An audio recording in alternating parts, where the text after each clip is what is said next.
force est de constater que, après l'esclavage, après la colonisation, après les pseudo-indépendances, on ne nous a reconnu que le droit d'être libre, mais seulement au sein de l'enclos français. L'Afrique francophone est encore aujourd'hui sous le contrôle de la France.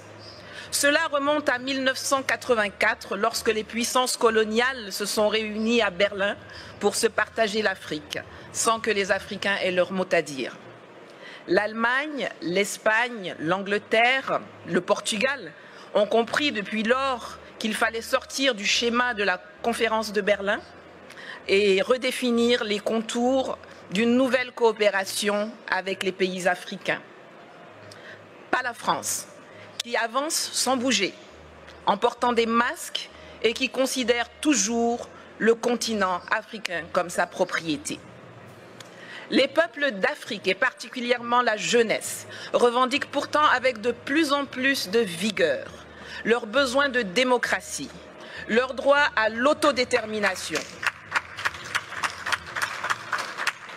le droit de décider avec qui ils veulent commercer, avec quoi ils veulent payer ce commerce, sans qu'on les place sous la tutelle d'une ex-puissance coloniale qui se présente toujours sur la scène mondiale comme notre porte-parole et notre avocat. Nous voulons sortir du franc CFA, que Paris, avec la complicité de ses laquais africains, veut pérenniser sous l'appellation ECO et qui ne permet aucune industrialisation de l'Afrique francophone. La conquête de notre souveraineté monétaire est capitale, car la seule stabilité que le franc CFA garantit aux pays qui l'utilisent sont la mauvaise gouvernance, la pauvreté et la corruption. Nous voulons le démantèlement des bases militaires françaises qui, sous le couvert d'accords de défense bidons, ne servent qu'à permettre le pillage de nos ressources, l'entretien de rébellions, l'entraînement et le maintien de dictateurs à la tête de nos États. Nous refusons que la France continue d'usurper la voix de l'Afrique à l'ONU, qu'elle soit à la base de quasiment toutes les résolutions concernant le continent. Les pays d'Asie ont appris à commercer avec les investissements directs étrangers, alors que nous, on nous saoule avec l'aide publique au développement. Résultat, aujourd'hui, eux, ils sont BRICS et émergents, et nous, nous sommes des mendiants qui sommes très fiers d'être qualifiés de pays pauvres très endettés.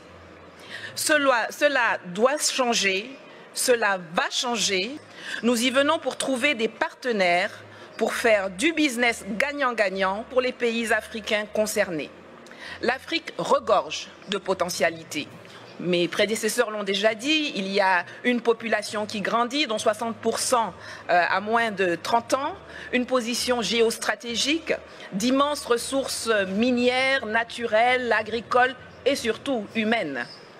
Sur le plan militaire, la présence de la Russie, qui n'y a pas de tradition coloniale, peut permettre de rééquilibrer les choses dans les pays francophones. Et je crois que l'exemple centrafricain dont Madame la ministre de la Défense pourrait mieux nous entretenir est l'un des plus parlants.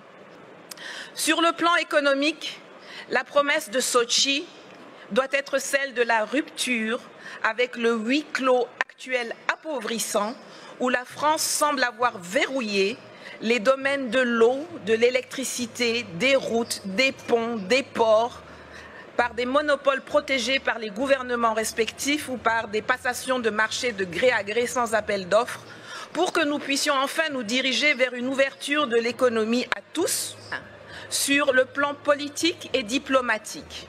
Le monde doit cesser de nous voir à travers les lunettes déformantes du storytelling méprisant, mensonger et négationniste de la France, qui nous assujettit. L'Afrique n'a pas besoin de tuteurs à l'ONU, l'Afrique n'a pas non plus besoin de nouveaux propriétaires, le monde bouge, les lignes évoluent. Parler d'identité africaine est une chose aisée, car l'identité et les valeurs des Africains ne sont pas différentes de celles du reste de l'humanité.